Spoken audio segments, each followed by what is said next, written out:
বলছি কি, মনে পড়ে তোমাদের সেই টিফিন বক্সটার ভিতরে গো আলু আর বাদাম দিয়ে চাউমিনটার কথা? কতই না খেতে ভালো লাগতো বলো তো।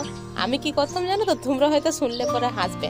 যখন 4 পিরিয়ড চলতো না, দিদিমণি ক্লাস দিত, মাঝে মধ্যে না ব্যাগের যে চেনটার ভিতরে টিফিন বক্সটা থাকতো না, সেই চেনটা না মিডিলে খুলে পড়ে না একবার চাউমিনটার গন্ধ লিখতাম।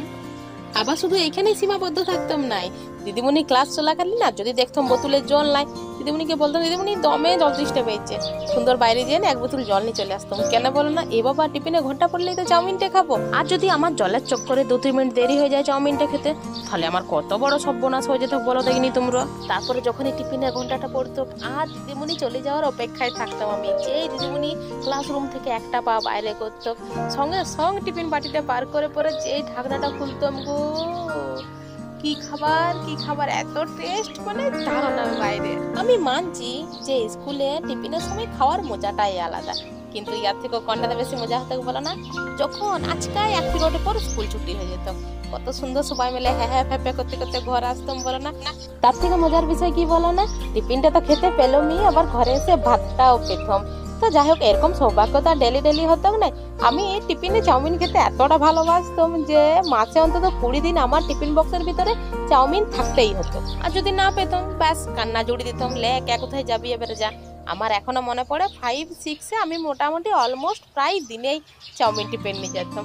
তারপরে 7-এ যখন পড়ি, মায়ের একটা বড় অপারেশন হয়, তারপরে আর অতটা টিফিন নিয়ে যাওয়া হয় না, পয়সাই নিয়েছিলাম 2 টাকা করে। তখনকার দিনে 2 টাকা জিনিস খেয়ে যা পেট ভরত, এখনকার দিনে 20 টাকার জিনিস খেয়েও সেই পেটে ভরে না। আমার এখনো মনে পড়ে 2 টাকায় ঘুগনি দিত মোটামুটি এতটা, মানে বড় বাটির 1 বাটির মতন, তো ওয়াতেই মুড়ি নিয়ে গেলে পেট ভরে যেত। কিন্তু এখন আর 2 টাকায় ঘুগনি দিবে, গোষ্ঠীর কোলা দিবে, 10 টাকা প্লেট ছাড়া কোনো ঘুগনিই নাই। দেখবে চাউমিন আবার গরম ছাড়া কিন্তু ভালো লাগে না বলো, কিন্তু তখন ওই যে মা করতো, মায়ের হাতের রান্নার স্বাদেই আলাদা হয়। কি আমি ভুল বলছি বলো দেখিনি তোমরা? আমার আজও মনে পড়ে, মায়ের উপাসনা তখন 15 থেকে 20 দিন হবে, হাসপাতাল থেকে কিছুদিন সবে হয়তো ঘর এসেছে। আমার বোন তখন আরও ছোট ছিল, আমিও রান্না করতে শিখিনি।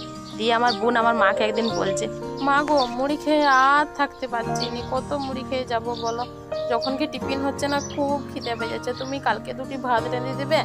দিয়ে মা ওই শরীর নিয়ে না কষ্ট করে তারপর দিনে ভাত রেঁধে দিয়েছিল। তো একদিন ভাত রান্নাতে মায়ের যা শরীরের অবস্থা হয়েছিল বলার কিছু নাই। দিয়ে তখন আমি আর বুনি দুজনেই কষ্ট করে মুড়ি খেয়েই চলে যেতাম। কি করবো বলো, শরীরটাও তো দেখতে হবে মায়ের। তো যাই হোক, আর ইমোশনাল ডায়লগ মারবো না। কে টিফিনে এরকম চাউমিন নিয়ে যেতে বলো দেখিনি একটু কমেন্টে আমাকে।